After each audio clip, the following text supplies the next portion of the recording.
એક નાનકડા ગામમાં બે અનાથ ભાઈ બહેન રહેતા હતા. ભાઈ સાવ નાનો, હજુ તો ધૂળમાં રમતો અને શૈશવકાળમાં હતો, અને બહેન કિશોરાવસ્થામાં હતી. મા બાપ વગરના આ બાળકોની જવાબદારી એમના કાકા અને દાદા ઉપર આવી પડી. સમાજમાં આબરૂ સાચવવા અને માથેથી બોજ ઉતારવા કાકાઓએ ઉતાવળે તે છોકરીના લગ્ન ક્યાંક દૂરના ગામમાં કરી દીધા. લગ્ન તો થઈ ગયા, પણ પછી કોઈએ તે દીકરીની દરકાર ન કરી. વર્ષો વીતી ગયા. પેલો નાનો ભાઈ હવે મોટો થઈને જુવાન બની ગયો હતો.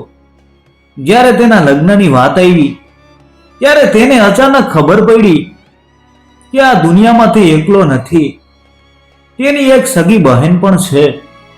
કાકાઓએ કહ્યું કે બેટા, તારા લગ્ન નક્કી થયા છે, પણ તારી એક મોટી બેન પણ છે. એને બોલાવ્યા વગર આ પ્રસંગ અધૂરો ગણાશે. જા એને તેડવા જા. જુવાન ભાઈના હૈયામાં તો હરખનો હિલોળો ઉઠ્યો.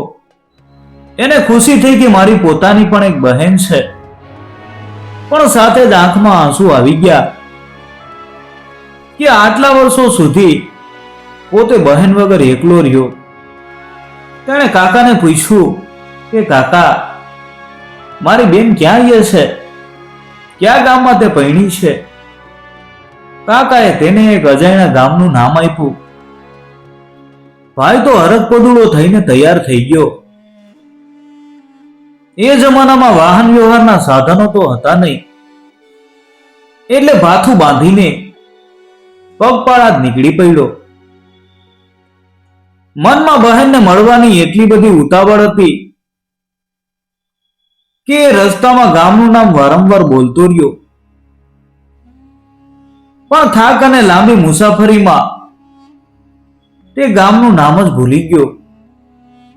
હવે ભાઈ મૂંઝાયો.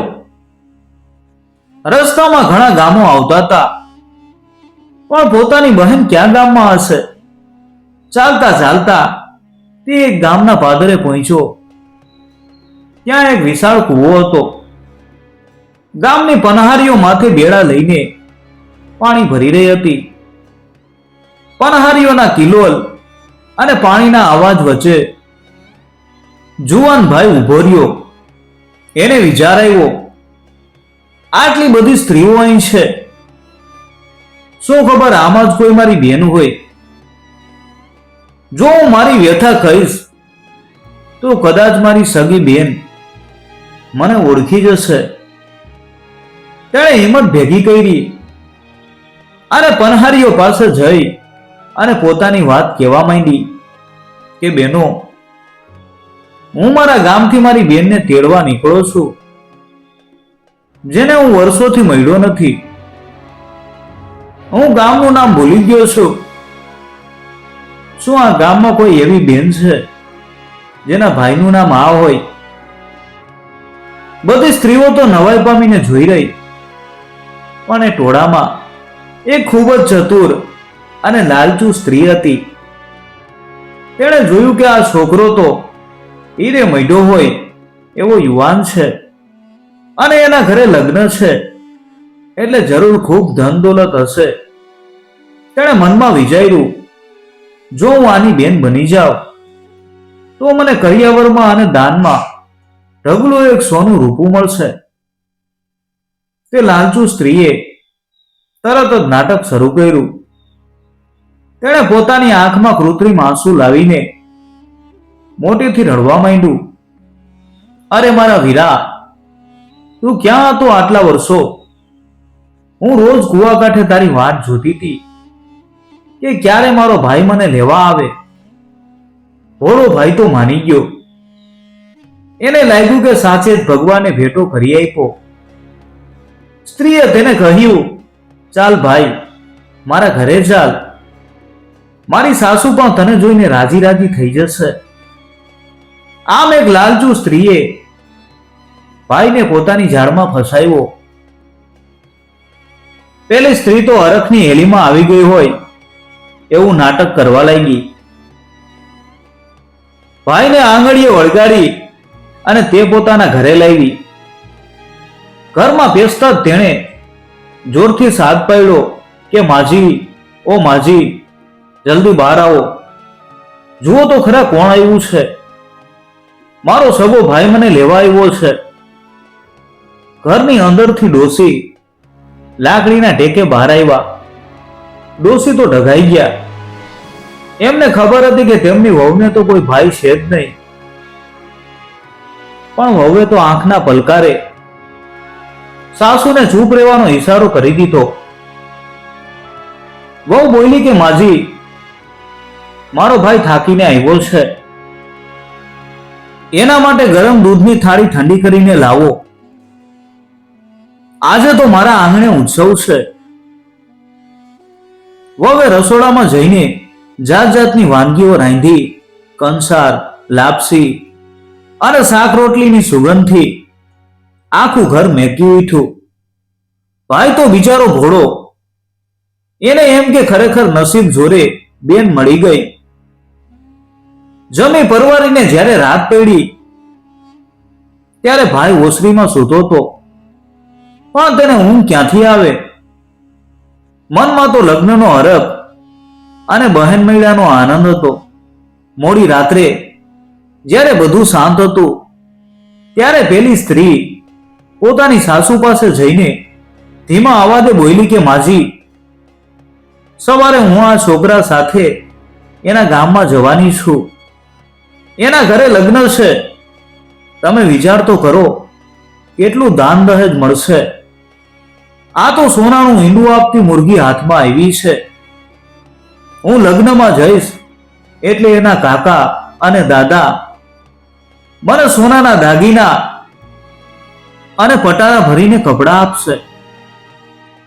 હું તો આ બધું ધન હડપ કરીને જ પાછી આવીશ. સાસુ બિચારી ભલી હતી. તેણે વહુને વાયડી, અરે દીકરી, આવું પાપ ન કરાય. જેને ભાઈ નથી એને ભગવાને ભાઈ આપ્યો હોય તો એને સાચવવો જોઈએ. પણ આમ કોઈ અજાણ્યા છોકરાને છેતરીને એનું ધન લૂંટવું એ તો નઠારી નારનું કામ છે. તને કોઈ મોટી મુસીબત આવશે. પણ લાલચુ વહુને તો ધનના લોભમાં કશું દેખાતું નહોતું.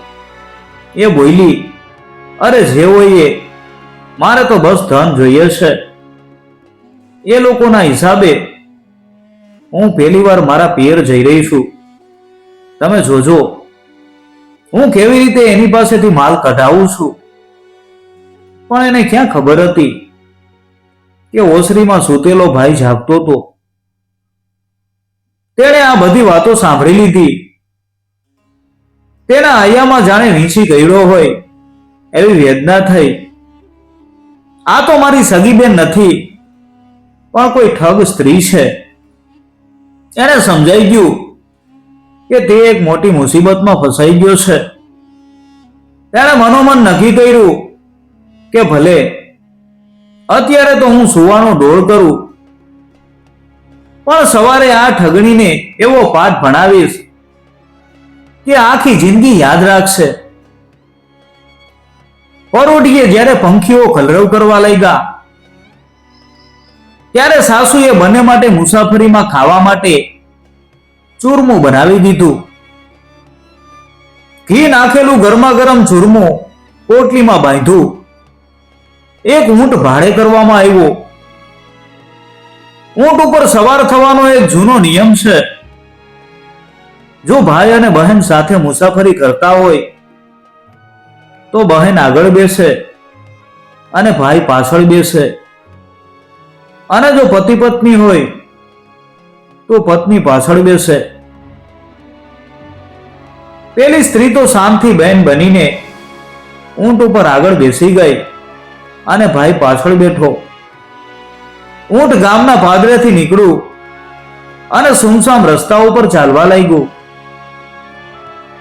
ભાઈના મનમાં પેલી રાતની વાતો ઘૂમતી હતી. તેણે જોયું કે રસ્તો હવે સાવ એકાંત અને જંગલ જેવો છે. તેણે વિચાર્યું હવે સમય આવ્યો છે આને એની અસલિયત બતાવવાનો. ચાલતા ચાલતા ભાઈએ અચાનક ઊંટ ઊભું રખાયું અને કઠોર અવાજે બોલ્યો કે ચાલ, હવે ઉતરી જા અને ઊંટ ઉપર પાછળ બેસી જા. સ્ત્રી તો ઘોડો ચહેરો બનાવી અને કહેવા લાગી, અરે ભાઈ, આ તું શું બોલે છે? બહેન તો હંમેશા આગળ જ બેસે ને. ભાઈએ ત્રાડ પાડીને કહ્યું કે ભાઈ બહેનનો સંબંધ હવે ખતમ. મેં તારી અને તારી સાસુની બધી વાતો રાત્રે સાંભળી લીધી છે. તું કોઈ મારી બેન નથી, પણ એક નઠારી અને લાલચુ સ્ત્રી છે. હવે ચૂપચાપ પાછળ બેસી જા, નહીતર અહીં તને છોડીને જતો રહીશ. ઠગ સ્ત્રી તો ફાટી આંખે જોઈ રહી. એને સમજાઈ ગયું કે એની પોલ પકડાઈ ગઈ છે, પણ તે હાર માને એવી નહોતી. તેણે વિચાર્યું, ભલે આ છોકરો હોશિયાર નીકળ્યો, પણ હું પણ કાચી માટીની નથી. આને પણ પાઠ ભણાવવો પડશે. તે ચૂપચાપ પાછળ બેસી ગઈ, પણ એના મગજમાં હવે બદલો લેવાના ચક્રો ગતિમાન થયા હતા. બપોરનો તડકો માથે આવ્યો હતો. સીમમાં ગરમ પવન ફૂંકાઈ ગયો હતો. ઊંટ ઉપર પાછળ બેઠેલી પેલી ઠગ સ્ત્રીએ મનોમન નક્કી કરી લીધું હતું કે આ છોકરાને રસ્તામાંથી હટાવ્યા વગર છૂટકો નથી. તેણે જોયું કે હવે આ છોકરો એને પિયર તો નહીં જ લઈ જાય, ઉલટું તેને દંડ દેશે.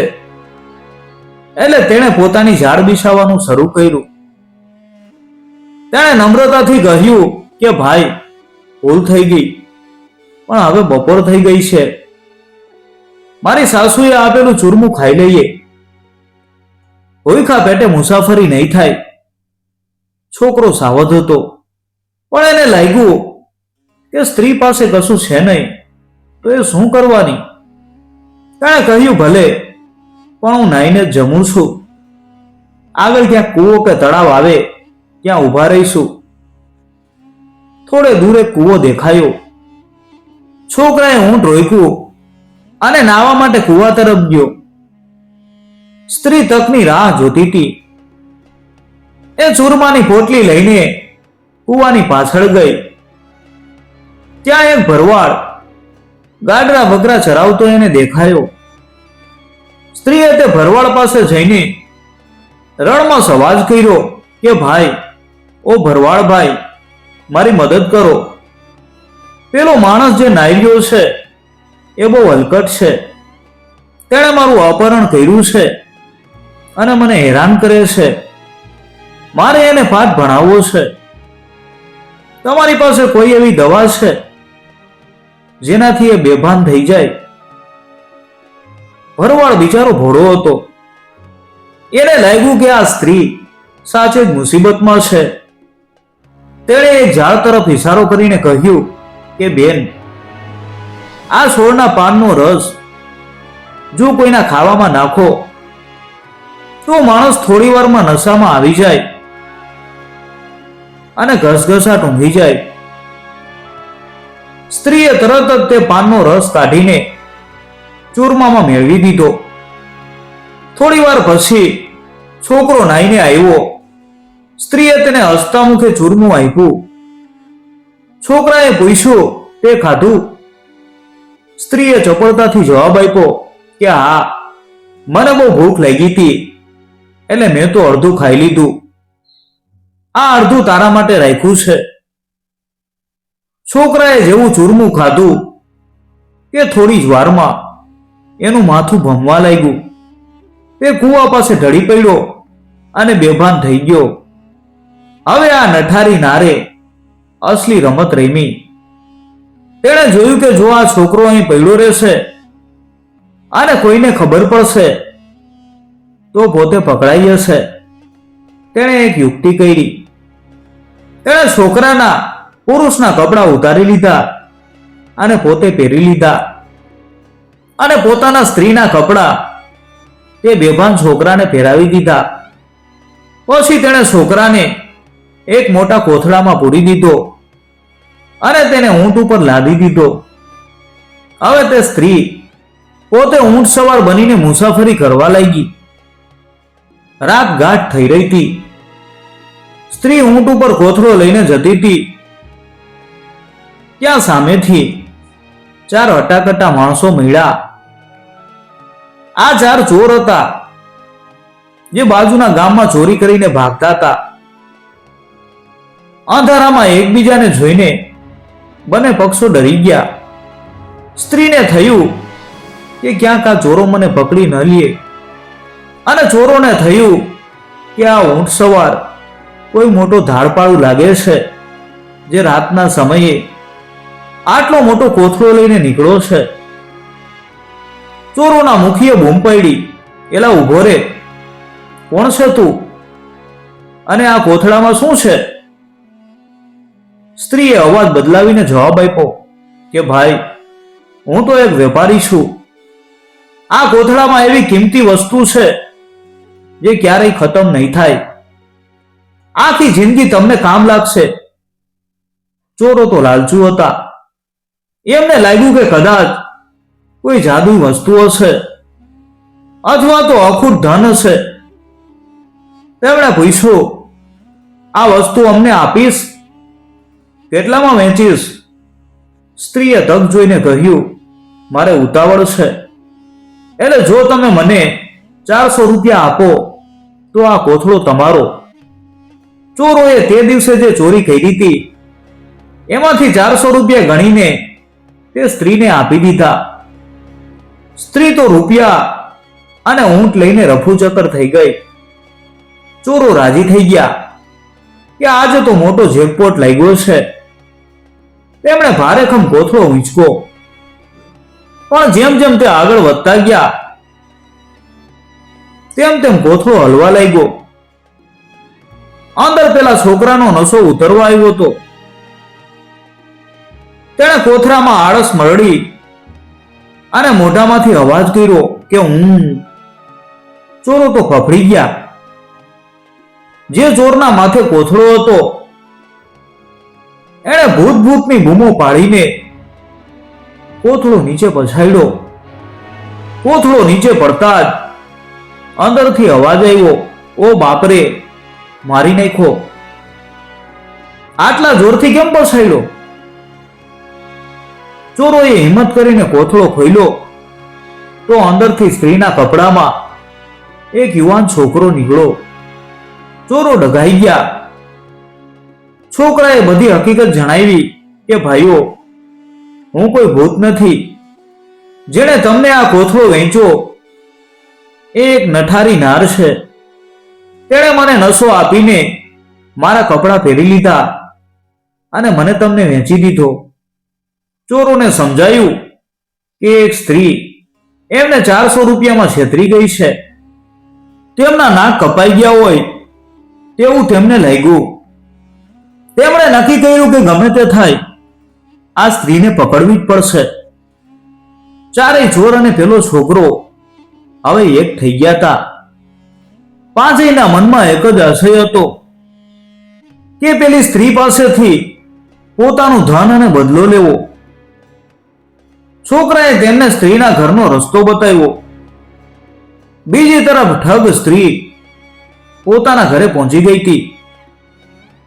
તેણે સાસુને 400 રૂપિયા અને ઊંટ બતાવતા ગર્વથી કહ્યું, જુઓ માજી, મેં તો એ છોકરાને જ વેચી દીધો. હવે આપણે માલામાલ થઈ ગયા. પણ સાસુના જીવને ફાળ પડી. તેમણે ચેતવણી આપી કે દીકરી, તે 5 પુરુષોને દુશ્મન બનાવ્યા છે, એ લોકો તને છોડશે નહીં, તું સાવધ રહેજે. સ્ત્રી ચતુર હતી. તેણે તરત જ તૈયારી શરૂ કરી. તેણે પોતાની છરીને પથ્થર ઉપર ઘસીને ધારદાર બનાવી લીધી. રાત પડી એટલે તે ઘરની એક બારી પાસે છુપાઈને બેસી ગઈ. બરાબર મધ્યરાત્રિએ પેલા 4 જણા ઘર પાસે પહોંચ્યા. ચોરોએ નક્કી કર્યું કે વારાફરતી બારી વાટે અંદર જઈને સ્ત્રીને પકડવી. પેલા ચોરે બારીમાં માથું નાખ્યું અને ધીમેથી બોલ્યો, સૂઈ ગઈ કે જાગે છે? હું આવી જાઉં. અંધારામાં છુપાયેલી સ્ત્રીએ ક્ષણનો પણ વિલંબ કર્યા વગર ધારદાર છરી ફેરવી અને ચોરનું નાક કાપી નાખ્યું. ચોર તો દર્દથી તડફડી ઉઠ્યો, પણ શરમનો મયરો કંઈ બોલ્યો નહીં. તેને થયું કે જો હું કહીશ તો બીજા મારી મજાક ઉડાવશે. તે ચૂપચાપ સાઈડમાં ઊભો રહી ગયો. આમ એક પછી એક ચારેય ચોર અને પેલો છોકરો બધાએ બારીમાં માથું નાખ્યું અને સ્ત્રીએ પાંચેયના નાક કાપી નાખ્યા. જ્યારે પાંચેય લોહી લુહાણ હાલતમાં ભેગા થયા ત્યારે એકબીજાના ચહેરા જોઈને એ લોકો દંગ રહી ગયા. કોઈનું નાક આખું નહોતું. પેલા છોકરાએ ખીજાઈને કહ્યું, તમે કોઈ બોલ્યા કેમ નહીં? ત્યારે પેલા ચારેય ચોરે ઠંડા કલજે કહ્યું, જો અમે કીધું હોત તો તમારા નાક બચી જાત અને તમે અમારી આખી જિંદગી મજાક ઉડાવત. હવે આપણે બધા સરખા નકટા. હવે આ પાંચેય નકટા ગામમાં મોઢું બતાવવા લાયક નહોતા રહ્યા. તેમણે ગામના છેવાડે એક ડોશીના ઘરમાં આશરો લીધો. ડોશીનો તો દેખાતું નહોતું, એટલે તેને ખબર ન પડી કે આ પાંચેયના નાક કપાયેલા છે. આ પાંચેય જણા દિવસભર ચોરી કરતા અને જે માલ મળે એમાંથી ડોશીની સેવા કરતા અને પોતાનું ગુજરાન ચલાવતા. પરંતુ પેલી સ્ત્રી શાંત બેસે એવી નહોતી. એને સમાચાર મળ્યા કે ગામમાં પાંચ નકટા વૈસા છે. એ સમજી ગઈ કે આ એ જ લોકો છે. તેણે સાસુને કહ્યું, માજી, હું આ નકટાઓને ફરી માત આપીને આવીશ. સાસુએ વાયડી, પણ એ માયની નહીં. સ્ત્રીએ વેશ બદલો અને આંધળી ડોશીના ઘરે પહોંચી. જઈને મીઠા અવાજે બોલી કે માં રામ રામ, ઓળખી મને? હું તો પેલા પાંચેય છોકરાઓની સગી ફૂઈ છું. આંધળી ડોશી તો બિચારી હોળી હતી, એ તો રાજી રાજી થઈ ગઈ.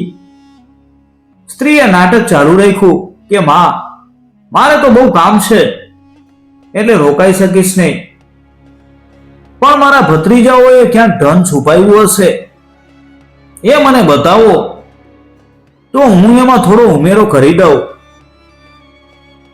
ડોશીએ વિશ્વાસમાં આવીને પાંચેય ચોરોના ખજાનાની ચાવીઓ તે સ્ત્રીને સોંપી દીધી. સ્ત્રીએ તક જોઈને પાંચેયનો બધો જ ચોરીનો માલ એક મોટી ગાંસડીમાં બાંધ્યો, બીજો એક ઊંટ લીધો અને ત્યાંથી પલાયન થઈ ગઈ. જ્યારે સાંજે પાંચેય જણા થાકીને ઘરે આવ્યા અને પોતાનો લૂંટાયેલો ખજાનો જોયો ત્યારે તેમના હોંશ ઉડી ગયા. ડોશીએ હરખાઈને કહ્યું કે બેટા, આજે તો તમારી ફૂઈ આવી હતી, મેં એને બધી ચાવીઓ આપી દીધી. ચોરો સમજી ગયા કે આ વળી પાછી એ જ નઠારીનાર છે. તેઓ તરત જ ઊંટ ઉપર સવાર થઈને તેની પાછળ પડ્યા. પાંચેય નકટા ચોરો ગુસ્સાથી લાલચોળ થઈને ઊંટ દોડાવતા હતા. થોડે દૂર જતા જ તેમને પેલી ઠગ સ્ત્રી ઊંટ ઉપર જતી દેખાય. સ્ત્રીએ પાછળ જોયું તો પેલા પાંચેય જણાને એણે આવતા જોયા. એણે વિચાર્યું, જો આ વખતે પકડાઈ ગઈ તો આ લોકો મને જીવતી નહીં છોડે. તેણે આજુબાજુ નજર દોડાવી. ત્યાં રસ્તાની વચ્ચે એક ઘટાદાર ઝાડ હતું. ચતુર સ્ત્રીએ તરત જ ઊંટ ઊભું રાખ્યું, માલની ગાંસડી ખભે નાખી અને વાંદરાની જેમ ઝાપટ મારીને ઝાડની ટોચ ઉપર ચડી ગઈ. તેનો ઊંટ નીચે ચરવા લાગ્યો. પાંચેય જણા ત્યાં પહોંચ્યા. ઊંટ તો ત્યાં જ હતો, પણ સ્ત્રી ગાયબ હતી. અંધારું થવા આવ્યું હતું. તેમણે વિચાર્યું કે સ્ત્રી આટલામાં જ ક્યાંક છુપાઈ હશે. રાત પડી ગઈ એટલે તેમણે નક્કી કર્યું કે ઝાડ નીચે જ પડાવ નાખવો. ચોરોએ યોજના બનાવી, જો આપણે બધા સૂઈ જઈશું તો એ ભાગી જશે, એટલે આપણે વારા ફરતી જાગશું. 4 જણા સૂઈ ગયા અને 5મો જાગવા લાગ્યો. ઉપર બેઠેલી સ્ત્રી આ બધું જોતી હતી. જ્યારે પેલા ભાઈનો જાગવાનો વારો આવ્યો ત્યારે સ્ત્રીએ ઉપરથી ધીમેથી મધુર અવાજમાં લલચાવવાનું શરૂ કર્યું. તેણે હળવેથી કહ્યું, ઓ વાલા, નીચે એકલા શું બેઠા છો? મને પસ્તાવો થાય છે, ઉપર આવો, આપણે ફરીથી સંધિ કરી લઈએ. પેલો છોકરો ફરીથી તેની લલચામણી વાતોમાં આવી ગયો. એને થયું કે કદાચ હવે આ સ્ત્રી મારા વશમાં આવી જશે. તે સાનો માનો ઝાડ ઉપર ચડવા લાગ્યો. ઝાડની એક ઊંચી ડાળી ઉપર પહોંચતા જ સ્ત્રીએ કહ્યું કે આવો, પેલા તમારી જીભ બહાર કાઢો. જેવી પેલા મૂર્ખ યુવાને જીભ બહાર કાઢી કે તરત જ સ્ત્રીએ પોતાની પાસે રહેલી ધારદાર છરીથી એની જીભ કાપી નાખી. પીડાના મયડા યુવાનના મોઢામાંથી લોહીની ધાર છૂટી અને તે અવાજ પણ ન કરી શક્યો. તે સીધો ઝાડ ઉપરથી નીચે સૂતેલા ચોરો ઉપર જઈ પડ્યો. લોહીના છાંટા ઉડ્યા અને ધડામ દઈને પડવાનો અવાજ આવ્યો. એટલે ચોરો જાગી ગયા. અંધારામાં એમને કશું દેખાયું નહીં, પણ ઉપરથી લોહી પડતું જોઈને તેઓ ડરી ગયા. એમને લાગ્યું કે આ સ્ત્રી નથી, પણ કોઈ લોહી પીનારી ડાકણ છે, ડાકણ. ભાગો રે ભાગોની બૂમો પાડતા ચારેય ચોર જંગલમાં ભાગી છૂટ્યા. પેલો છોકરો તો જીભ કપાઈ ગઈ હોવાથી બોલી પણ નહોતો શકતો કે હું છું. આમ 5 જણા વેરવિખેર થઈ ગયા. સવારના પહેલા કિરણ સાથે ઠગ સ્ત્રી ઝાડ ઉપરથી નીચે ઉતરી. તેણે જોયું કે મેદાન સાફ છે. તેણે પેલા 5 ખજાનાની ગાંસડી ઉઠાવી, પોતાનો ઊંટ લીધો અને શાંતિ પોતાના ઘરે રવાના થઈ ગઈ. હવે એની સામે આંગળી ચીંધનાર કોઈ બચ્યું નહોતું. જે ભાઈ બેનને તેડવા આવ્યો હતો તે પોતાના જ અવિવેક અને સ્ત્રીની લાલચમાં પડીને નાક અને જીભ બંને ગુમાવી બેઠો. સ્ત્રીએ ઘરે પહોંચીને સાસુને બધો માલ બતાવ્યો. તેણે એટલું ધન ભેગું કરી લીધું હતું કે હવે એને ક્યારેય ચોરી કે ઠગાઈ કરવાની જરૂર નહોતી. આ વાર્તા આપણને 3 વાતો શીખવે છે કે લાલચ બુરી બલા છે. પેલા છોકરાએ અજાણી સ્ત્રીને બેન માની લીધી, કારણ કે તેને એકલતા દૂર કરવી હતી, અને સ્ત્રીએ ધનની લાલચમાં પાપ કર્યું. લાલચ હંમેશા વિનાશ નોતરે છે. બીજી વાત છે મૂર્ખતા અને અંધવિશ્વાસ. અજાણ્યા ઉપર આંધળો વિશ્વાસ મૂકવો એ જોખમી છે. પેલા ચોરો અને છોકરો વારંવાર સ્ત્રીની વાતોમાં આવીને છેતરાયા, જે એમની મૂર્ખતા દર્શાવે છે. અને છેલ્લે બુદ્ધિનું બળ. ભલે સ્ત્રીનું પાત્ર નકારાત્મક હતું, પણ એમને સાબિત કર્યું કે શારીરિક બળ કરતા બુદ્ધિનું બળ હંમેશા મોટું હોય છે. 5 પુરુષો સામે તે એકલી પોતાની ચતુરાઈથી જીતી ગઈ.